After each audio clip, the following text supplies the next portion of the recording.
Got gun, Hulk left slot. Dixie left, T left. Mercedes, wide chip, Ricky. Beaver left, 75, Katie, Omaha. Quick, go.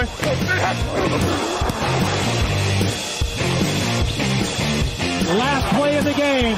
Who's gonna win it? Luck rolling out to the right. Dumps it up to Donnie Avery. Yeah! Goal line! Touchdown! Touchdown! Touchdown! Touchdown! Bonjour à tous et bienvenue pour cet épisode 399 du podcast de Touchdown Actu. Nous sommes passés à un numéro de marqué d'histoire, mais on se contentera de ce chiffre symbolique. Pour m'accompagner aujourd'hui, pour parler draft comme tous les samedis, Kevin. Bonjour Kevin. Bonjour, bonne année à tous. Oui, bonne année à tous. On a un programme riche à vous offrir pour cette nouvelle année. On va parler cornerback. On va parler demi-finale nationale du championnat universitaire.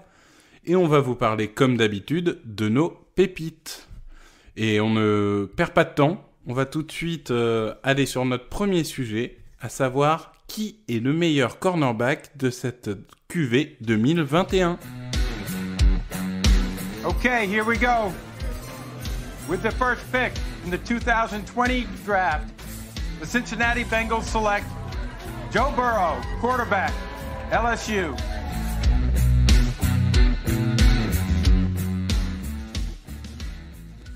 Qui est le meilleur cornerback ? Ça, c'est la question qui nous intéresse aujourd'hui. Et c'est pas une question facile. Il y a deux profils qui se dégagent. Ça, c'est une certitude. Encore que la classe est tellement homogène que après le combine, on aura peut-être d'autres hiérarchies. Mais enfin, en tout cas, aujourd'hui, il y a deux joueurs. Il y a Patrick Surtain de Alabama et Caleb Farley de Virginia Tech. Patrick Surtain, on en a parlé lors du premier épisode dans un affrontement qu'il avait eu dans l'opposition de la semaine. Donc c'est 1m88 pour 91 kg. C'est un cornerback presque idéal. En termes physiques, on va en parler. Et on a de l'autre côté Caleb Farley, 1m88 pour 93 kg. Donc deux joueurs très similaires en termes de dimension physique. On va avoir trois catégories qui vont nous accompagner. Le physique, taille, poids, puissance, vitesse. La défense de passe, en homme à homme, en zone, en presse. Le ball skill, comme on l'appelle, les capacités à attraper le ballon. Et la défense de course, la vision et le plaquage. Kevin, je vais tout de suite te laisser la parole sur ces deux joueurs, mais je vais d'abord rappeler leurs stats. Alors, Patrick Surtain, sur cette année, c'est 34 plaquages, dont 2,5 pour perte, une interception, un touchdown, 8 passes défendues. Et Caleb Farley a opt-out 2020, donc je vous donne ses stats 2019, 20 plaquages, 4 interceptions, un touchdown et 12 passes défendues. Donc sur la première catégorie physique, taille, poids, puissance, vitesse, Kevin, quel est celui qui t'impressionne le plus, ou en tout cas, quelles sont les caractéristiques des deux joueurs ? Alors celui qui m'impressionne le plus, c'est quand même Caleb Farley, parce que il a vraiment ce côté... faut savoir qu'il était receveur avant, donc il y a le côté, forcément il s'est attrapé un ballon quand même si c'est peut-être pas un top receveur, sinon il y serait resté, mais il a cette capacité à attraper le ballon, donc il a aussi le physique qui va avec, justement. Et c'est ça qui est intéressant dans les duels avec des gros receveurs, que je pense par exemple dans la NFC Sud ou des choses comme ça, des Mike Evans, des Julio Jones, des choses comme ça, il va pas être ridicule. C'est 1m88. Et puis justement, il est très agile et fluide justement dans ses déplacements pour ce gabarit-là. Donc c'est assez impressionnant justement. Après, Patrick Surtain n'a pas forcément à rougir là-dessus non plus. Il est assez agile aussi. Il est peut-être un petit peu moins rapide justement. C'est peut-être ça qui pêche un petit peu de son côté, notamment la vitesse longue distance, on va dire, sur les longs tracés. Et c'est ça qui les différencie, disons, au niveau physique, je pense, le plus. Oui, je suis totalement d'accord. Je pense qu'il y a en effet ces deux joueurs très similaires sur le plan physique, pardon. Mais c'est vrai que y a un certain manque de vitesse pour Patrick Surtain, en tout cas comparé à à Caleb Farley. Et par contre, de l'autre côté, je me demande si Farley manque pas un peu d'envergure. Alors là, c'est très visuel hein, au niveau des matchs. C'est Patrick Surtain, il a des grands bras, on voit qu'il sait les imposer. Caleb Farley, parfois, j'ai l'impression qu'il a une envergure un peu plus faible. Mais peut-être que les mesures du combine vont me dire que c'était juste une impression visuelle. Mais moi, c'est le seul point que j'avais noté. En effet, très peu de différence entre les deux joueurs. Deuxième catégorie, la défense de passe. Donc, man, zone, press.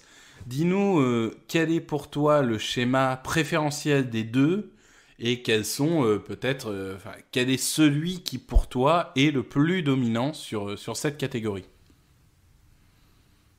Alors, honnêtement, j'ai beaucoup de difficultés à les séparer au niveau, disons, du niveau en défense de passe. Je les trouve assez... Ils sont les deux bons, très bons en man, et un peu moins bons en zone, je dirais. Donc, de nouveau, on retrouve deux joueurs assez similaires. Une des différences, c'est peut-être justement que Caleb Farley est beaucoup moins expérimenté, donc peut-être un petit peu plus sujet à faire des erreurs mentales, on va dire. Des fois, c'est peut-être aussi justement on a l'impression qu'il cherche ce qu'il a à faire en zone. Il sait pas exactement où il est. Il se retrouve un petit peu justement à regarder autour de lui ce qui se passe et pas forcément être au bon endroit. Ça arrive aussi avec Patrick Surtain, mais il a quand même l'air d'être plus sûr de ce qu'il fait, de savoir contre quoi il joue, alors que justement l'inexpérience on la voit un petit peu avec Caleb Farley des fois. Oui, alors moi je suis assez d'accord avec toi pour dire que ces deux joueurs, ces deux cornerbacks extérieurs qui sont plutôt à l'aise en man et beaucoup moins en zone, ça c'est clair. Je dirais que Patrick Surtain a peut-être la caractéristique d'avoir montré qu'en presse il est très intéressant. Donc c'est vraiment un cornerback capable de harceler le receveur dès le début du snap et d'orienter la course du receveur.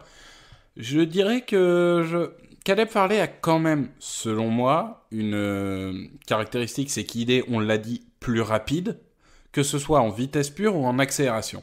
Et du coup, là où Patrick Surtain a parfois du mal à se reprendre lorsqu'il a fait un mauvais mouvement au départ, ou alors il va souffrir contre des petits receveurs qui sont rapides et qu'il n'arrivera pas à suivre. Caleb Farley, lui, il a cette capacité à recover, comme on dit en anglais, donc à se reprendre et vraiment à récupérer, même s'il a en effet une faillite mentale qui va lui faire perdre 1 yard ou 2 yards sur le receveur, il a cette vitesse pure, ce physique qui va lui permettre de rattraper son erreur. C'est ça que j'aime beaucoup chez lui. Et puis, il a un instinct de playmaker qui est assez incroyable. On a vraiment l'impression qu'il sait où est la balle, même quand la balle est dans son dos, quoi. On se demande parfois s'il n'a pas des yeux dans le dos, tellement c'est impressionnant le nombre de passes qu'il défend. Il y a vraiment eu un moment en 2019, quand on dit souvent à l'époque Darrelle Revis Island, il y avait presque une Farley Island, où on lui disait, ok, tu restes seul avec ton receveur, mais pour autant, le receveur, il voyait jamais la balle.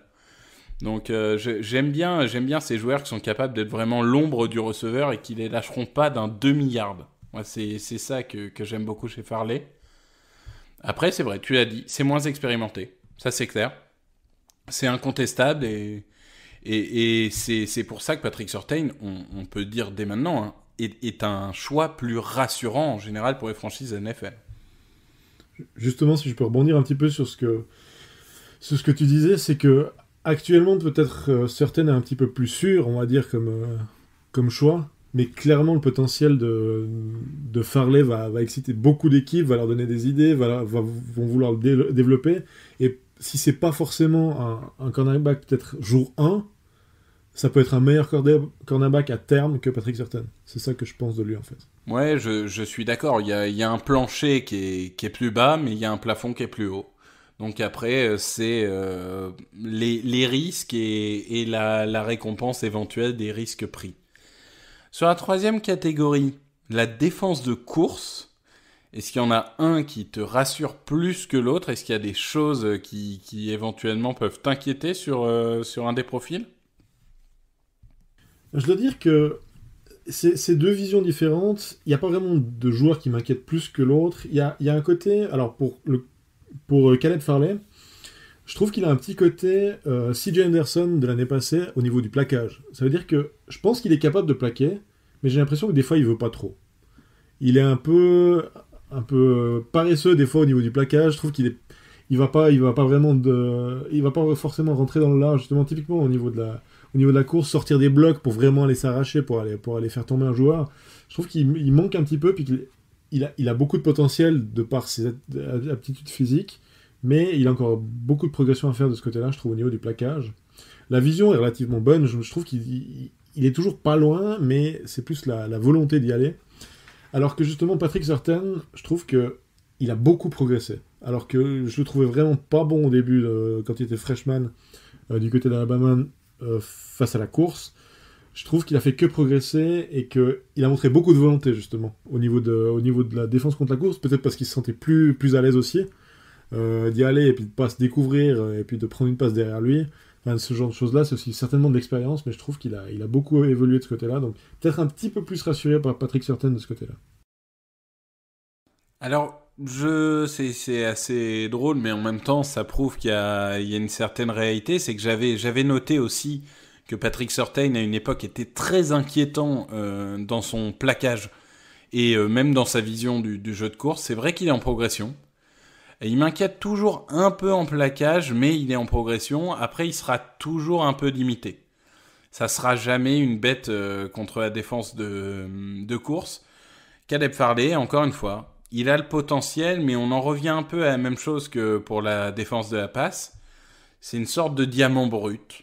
Vraiment une sorte de diamant brut. Et on se dit qu'aujourd'hui, il manque un peu de technique. Parfois, en effet, il manque un peu de volonté. Alors, si c'est de la volonté, ça sera plus inquiétant. Parce que la technique, ça s'apprend. La volonté, c'est quand même un mindset global qu'il faut avoir des universités.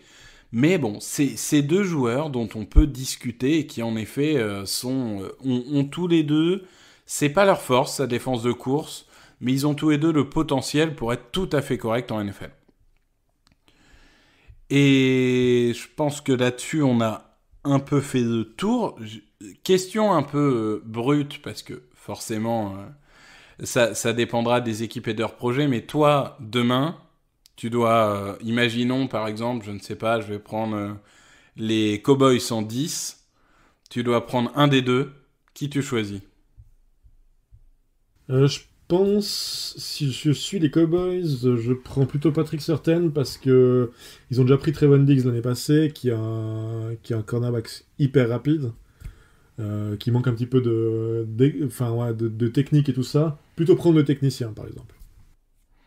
Ah, je comprends. Moi, je pense en effet que voilà, il faut voir équipe par équipe, mais par exemple les Cowboys qui, quand j'ai regardé par exemple les mocks, c'est vrai qu'ils sont très susceptibles de prendre un cornerback en 10. Je pense en effet qu'ils se dirigeront plutôt vers Patrick Surtain. Et dernière question, parce qu'on a un peu de temps sur le timer. On l'a dit, c'est une classe très homogène. Est-ce que toi, tu vois des cornerbacks qui pourraient bousculer cette hiérarchie d'ici le Senior Bowl, le Combine, etc. Donc passer devant les deux là ? Oui, passer devant un des deux ou passer devant les deux. Honnêtement, s'en rapprocher peut-être, mais on va en parler d'un plus tard, qu'il ne faut pas enterrer tout de suite.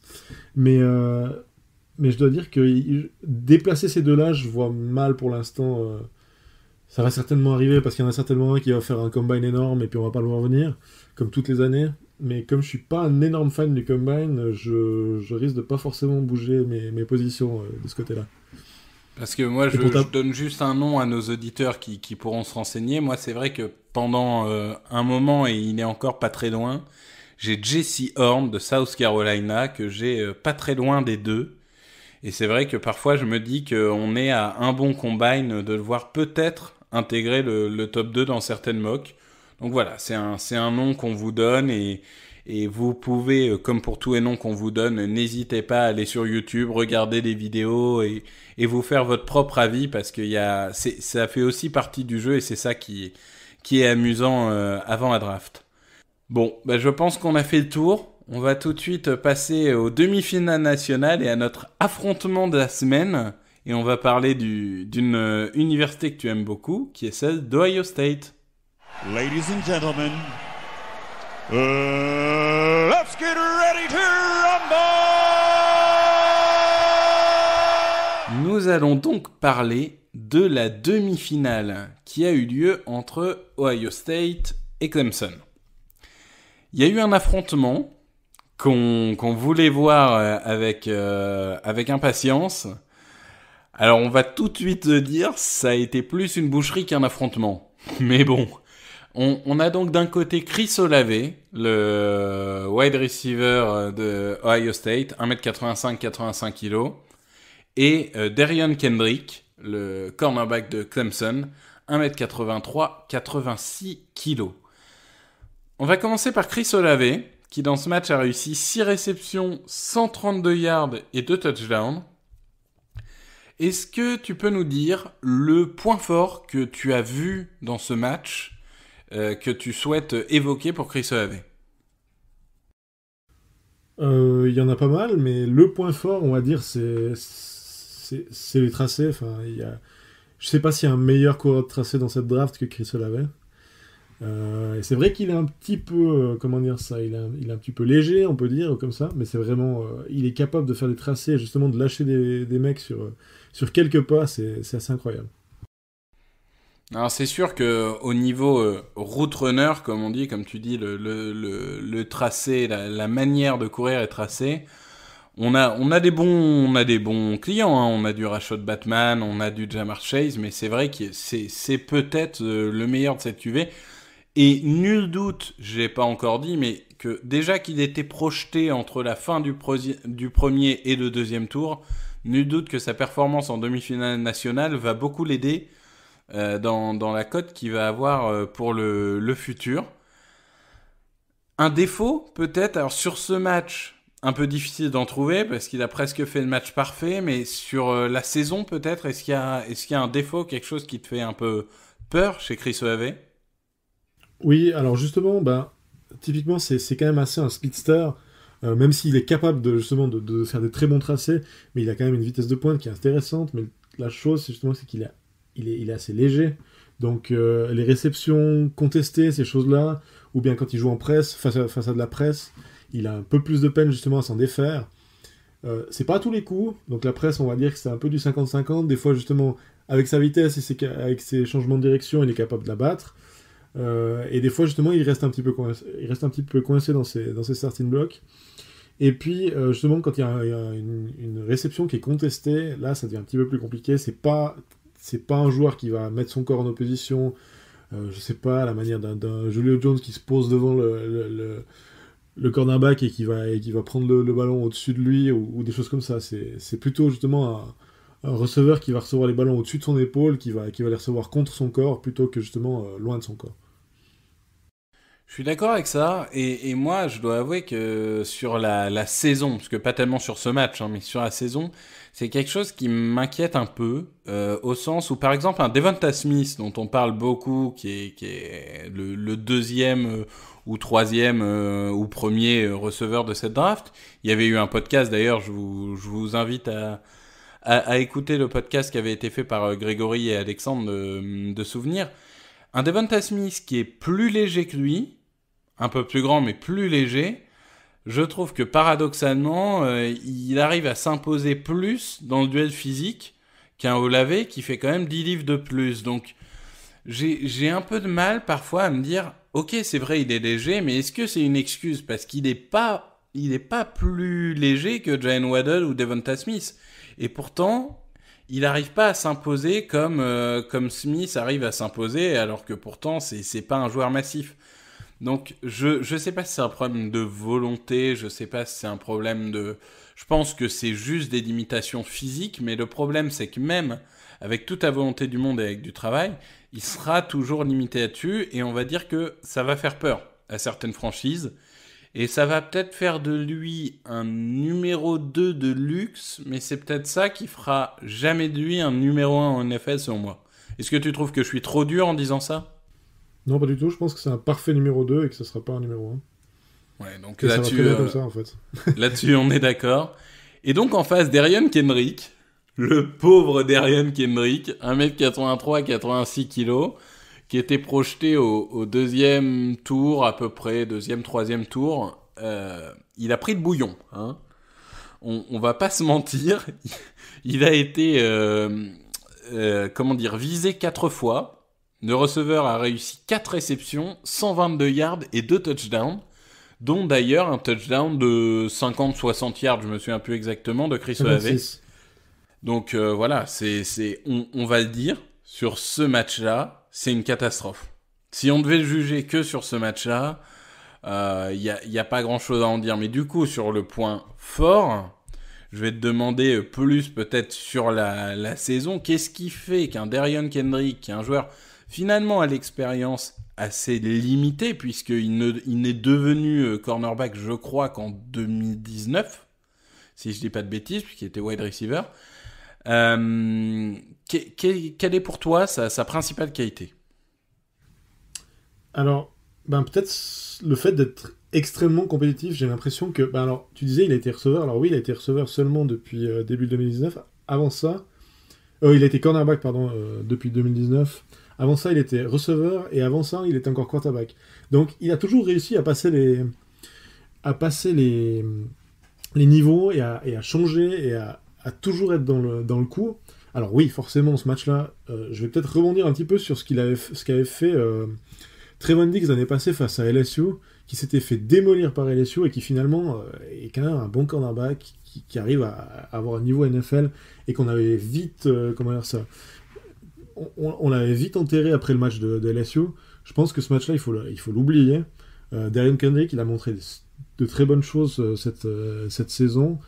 Il a que 2 saisons de cornerback dans les jambes. Il a un gros potentiel, je pense. Et justement, sa qualité première, c'est justement de s'ajuster à la situation. Et puis je pense qu'il va pouvoir le faire, même en passant à l'échelon supérieur. Oui, c'est vrai qu'un match raté, surtout quand il est le match le plus télévisé de l'année, ça peut faire mal. Diggs, il était passé du premier au deuxième tour en prenant le bouillon contre LSU.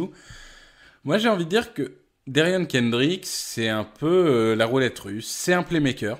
Il a vraiment l'instinct playmaker pur, mais alors quand il fait le play, c'est bien. Quand il passe à travers, il passe bien à travers. Il me rappelle un peu des joueurs de type Marcus Peters, pour ceux qui regardent la NFL. Ce genre de joueur où tu te dis, sur un match, il peut te faire 2 interceptions extraordinaires, et sur un autre match, il va se prendre 200 yards, quoi. Il a été à l'école EJTRL, hein, donc je pense qu'il est pas tombé très loin de l'arbre. Et puis, ouais, c'est vrai qu'il a un côté playmaker, mais de par son inexpérience, j'ai envie de croire que justement il peut améliorer beaucoup de choses, et qu'il est encore hyper brut. Et c'est pour ça que j'ai pas envie de trop lui taper dessus pour ce match-là, parce que forcément il tombe contre un Chris Olave qui est en feu, et ça arrive pour tout. Je crois que tous les cornerbacks qui sont bons, ils ont pris une fois le bouillon à n'importe quel niveau. Ouais, moi c'est un joueur, plus je vois, alors ça nous arrangerait peut-être pas vu qu'on en parle aujourd'hui dans un podcast draft, mais plus je vois, plus je me dis qu'il devrait rester encore 1 an à Clemson.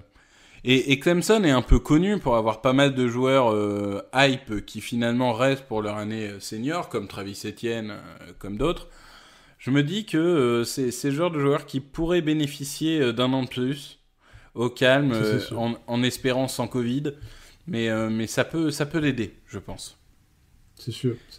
Il devrait le faire, mais l'appel de la NFL, en plus dans une draft qui est un peu incertaine, ou peut-être que justement il serait un petit peu plus haut que s'il fait une mauvaise saison l'année prochaine, c'est toujours la même chose. C'est sûr. Alors moi t'as commencé un peu à parler de son point faible, et je rebondis là-dessus, c'est que c'est vrai que c'est un joueur brut. C'est un joueur brut, techniquement, il a encore beaucoup à apprendre, et même s'il se présente à la draft cette année et qu'une équipe le choisit, je pense qu'il va lui falloir au moins une saison avant de vraiment contribuer en NFL. J'imagine bien avoir une saison, par exemple, en équipe spéciale, apprendre un peu le jeu, participer de temps en temps sur certains plays spécifiques, et commencer à contribuer réellement en année 2, en année 3. Je pense qu'il faut être patient. Soit il reste en université et on en reparlera dans 1 an, peut-être que ça aura changé. Soit s'il va en NFL, vraiment être patient et pas s'attendre à avoir un joueur défenseur de l'année, quoi. enfin rookie défensif de l'année. C'est pas le genre de joueur qui y arrivera, donc c'est vraiment des joueurs, il faut être patient. Et on ne cesse de dire, hein, à part quelques phénomènes, en général, en plus sur les postes de receveur et de cornerback, c'est particulièrement vrai. Faut toujours être patient. Faut jamais enterrer un joueur au bout d'un an ou parfois même 2. C'est pas parce que y a une saison moyenne que les joueurs seront moyens. Je pense que c'est des postes où il faut être patient. Et il faudra être patient avec notre ami Derion Kendrick. Que justement, c'est vrai ce que tu dis. On va très, comme dans tous les sports, on va très vite, on juge entre guillemets hyper vite. Qu'est-ce qu'on disait il y a pile une année de Aaron Rodgers qu'il était prêt à se faire remplacer quasiment. Aujourd'hui, il est MVP. Il y a 2 ans, Josh Allen, c'était un bust et on disait que les Bills devaient trouver un autre quarterback et finalement, il est dans la course au MVP. Voilà. Lamar Jackson était moins bon que Sam Darnold, Josh Rosen et compagnie. Et puis finalement, les choses changent. Mais bon, en tout cas, c'est toujours intéressant. J'ose à peine te demander est-ce qu'il y a un vainqueur dans ce duel, parce que je pense que tout le monde a déjà compris. Je pense que c'est clairement Chris Olave et puis que Derion Kendrick va se refaire la fraise un de ces jours en NFL. Et ben Chris Olave est le grand vainqueur et vous aurez l'occasion, si jamais ça vous intéresse, de le voir en finale nationale, puisque du coup Ohio State affrontera Alabama. C'est, si je ne dis pas de bêtises, 12 à 2h du matin. Vous pouvez retrouver le lendemain des résumés, puisque je suppose que vous ne serez pas tous devant votre écran à 2h du matin, mais enfin en tout cas, c'est un match qui est toujours intéressant de suivre, et quand en plus c'est Alabama contre Ohio State, même si vous vous intéressez que aux prospects et pas à la NCAA, vous avez beaucoup de prospects à regarder. Donc c'est plutôt le genre de match qui ne se loupe pas lorsqu'on veut préparer une draft. Kevin, on va passer sur la 3e partie, ma partie préférée, on va le dire, les pépites. On va tout de suite vous présenter 2 joueurs qu'on a sortis de notre chapeau. Hello, this is Danny Woodhead of the New England Patriots, and you're listening to the Touchdown Podcast.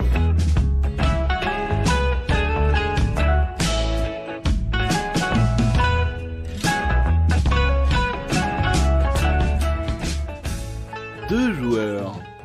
Alors, je vais commencer par le tien, et c'est juste pour rappeler quelque chose, qu'on parlait de draft profonde sur les cornerbacks. C'est vrai des running backs, puisque pour la 3e fois en 6 épisodes, on va vous présenter un running back dans les sleepers, et c'est pas pour rien. C'est que vraiment, cette cuvée est extrêmement profonde. Et tu vas nous parler de Caleb Huntley, running back de Ball State, donc vainqueur de la MAC cette année, si je ne dis pas de bêtises. La surprise générale contre le Buffalo de notre Frenchie Jordan Avicé. Dis-nous, pourquoi tu as choisi ce joueur? Qu'est-ce qui t'attire chez lui? Il est projeté aujourd'hui plutôt fin de draft. Hein, pour le coup, vraiment, on est sur du 6e, 7e tour. Oui, je crois que on peut presque même dire 7e. C'est un joueur qui s'est un petit peu révélé... qui s'est révélé vraiment assez vite à Ball State. Il a 2 saisons à plus de milliards. C'est vraiment un running back puissant. Je pense à un LaGarrette Blount. Je pense vraiment à des joueurs qui sont vraiment des gros clients. Il a quand même une autre qualité que faire le rhinocéros sur un terrain de foot américain. Il est très patient. Il sait attendre la bonne ligne et il a une super accélération. Malgré le fait que c'est un gros gabarit, 1m78 pour 104 kg, c'est un petit peu le standard au niveau running back, mais c'est quand même un beau bébé. C'est vrai que son accélération elle est intéressante et il est vraiment capable de faire des cuts, ce qui n'est pas le cas de tous les running backs puissants. Par contre, il manque quand même une efficacité en sortie de backfield. Il a quasiment pas eu de production de ce côté-là, ce qui est compliqué en NFL aujourd'hui. Alors donc, je pense qu'il va vraiment faire partie d'un comité. Ça sera typiquement, je pense aux Eagles par exemple, à LaGarrette Blount qui était là à ce moment-là, au moment du titre. Il a vraiment pris ce rôle d'aller chercher les yards quand il fallait, d'aller chercher les touchdowns quand il fallait. C'est ce genre de rôle-là qui le rend en NFL. Et puis on sait jamais, il y a des running backs qui se développent au niveau de la sortie de backfield. Pourquoi pas? C'est simplement qu'il n'a pas vraiment non plus eu l'occasion de le faire du côté de Ball State. Mais je trouve que c'est un prospect qui pourrait être très intéressant en toute fin de draft. Ouais, bah j'aime beaucoup la comparaison avec le Garrett Blount. Je connaissais peu le joueur, j'ai regardé pas mal de vidéos après que tu m'aies mentionné son nom. C'est vrai que c'est le joueur qui tout de suite saute aux yeux et on se dit en effet le Garrett Blount. Moi qui suis forcément particulièrement les Eagles et qui de temps en temps me dit que ça serait bien d'avoir un coureur puissant aux côtés d'un Miles Sanders et de recréer, en effet, t'en parlais un peu l'alchimie de Garrett Blount, Jay Ajayi de l'époque des Eagles ou même chez les Patriots. Quand Blount a gagné le titre chez les Patriots, il y a toujours eu ce côté comité avec des joueurs de physique différents. Donc en effet, je pense qu'il y a de moins en moins de coureurs puissants, finalement, j'ai l'impression. Donc ça devient une denrée rare et c'est jamais une mauvaise idée d'en avoir un dans le comité. Donc je suis d'accord avec toi. Il a peut-être pas la pointe de vitesse idéale. Il sera peut-être jamais un grand running back, mais il sera utile. Et j'aime bien ce type de joueur. Moi, pour ma part, je vais partir chez les linebackers. Je vais partir à West Virginia. Je vous épargne la chanson, mais vous la connaissez. Je vais vous parler de Tony Fields. Donc Tony Fields, qui est un senior, qui fait, je reprends tout de suite mes fiches, 1m85 pour 99 kg. C'est un joueur, je vais dire tout de suite, je vais dire ses limites et ensuite je vais dire ses qualités, parce que c'est un joueur qui est undersized, c'est-à-dire que il n'a pas le physique idéal du linebacker. Donc au mieux, il trouvera sa place sur le côté faible d'une 4-3. Mais par contre, sur le côté faible d'une 4-3, il peut être précieux, très précieux.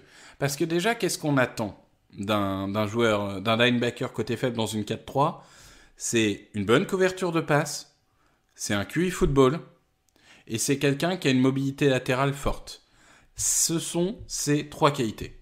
Donc, je pense que c'est un joueur qui sera limité à la draft parce qu'il est tellement spécifique au niveau des schémas qu'il faudra vraiment trouver une équipe qui veut ce profil-là, mais il y en aura forcément une qui le voudra. Il y a quand même, je pense, j'ai pas fait les comptes, mais je pense que la majorité quand même des défenses en 4-3 en NFL, il y a quand même forcément une équipe qui voudra prendre ce risque, entre guillemets, et c'est un joueur qui peut être très utile. Il a montré que, à minima, il peut être le boss des équipes spéciales.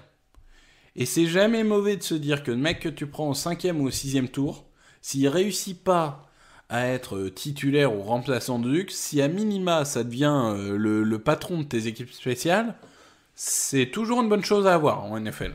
Dieu sait que les équipes spéciales peuvent faire perdre des matchs. Coucou et Chargers, hein, je pense à vous, il y en a d'autres, mais alors vous, ça fait 15 ans que ça dure. Donc voilà, c'est un joueur, moi, qui me plaît. C'est le genre de joueur où vraiment, il ira pas dans tous les systèmes, mais s'il trouve le bon système, le bon coaching, il peut devenir titulaire régulier en NFL. Pour moi, ça fait pas de doute. C'est un joueur qui t'intéresse, toi, Kevin ? Oui, alors, je vais rebondir un petit peu sur ce que tu disais. Moi, je pense même qu'il va commencer certainement par les équipes spéciales, aller sur un down ou deux. Justement, tu parlais de will linebacker, je le vois pas hier non plus. Donc, linebacker côté faible, 43. C'est vrai que les équipes spéciales, c'est vraiment son plus gros point fort, on va dire, en dehors justement de la couverture de passe, du QI football et puis de la mobilité qu'il a. Mais il a ce qu'il faut. Je pense qu'il va devoir être un petit peu incorporé à une défense gentiment, et puis il devrait pouvoir être titulaire, ou alors justement être là sur 2-3 downs de temps en temps, justement être un petit peu un joueur de rotation au minimum, je dirais. Ouais, je pense que là-dessus on est tous d'accord. On est deux, donc on est d'accord. Ça conclut un peu notre 399e épisode. Je te remercie, Kevin. Toujours un plaisir de faire les émissions avec toi. Alors la semaine prochaine, vous retrouverez Grégory, ça c'est sûr. Alors je ne sais plus avec qui, je pense que c'est avec Jean-Michel.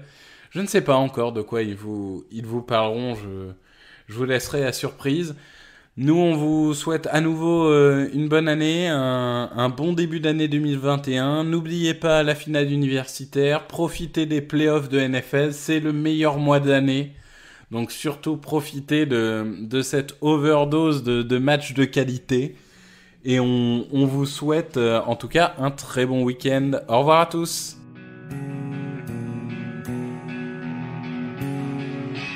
Les meilleures analyses, fromage et jeux de mots, tout sur le foutu est en TDAQ. Le mardi, le jeudi, tailgate au risotto, les meilleures recettes en TDAQ. Fumble pour JJ Watt, Fishball pour Marshall Lynch, Rocklash Global Beckham, Tom Brady quarterback, calé sur le fauteuil, option Madame Irma, à la fin on compte les points et on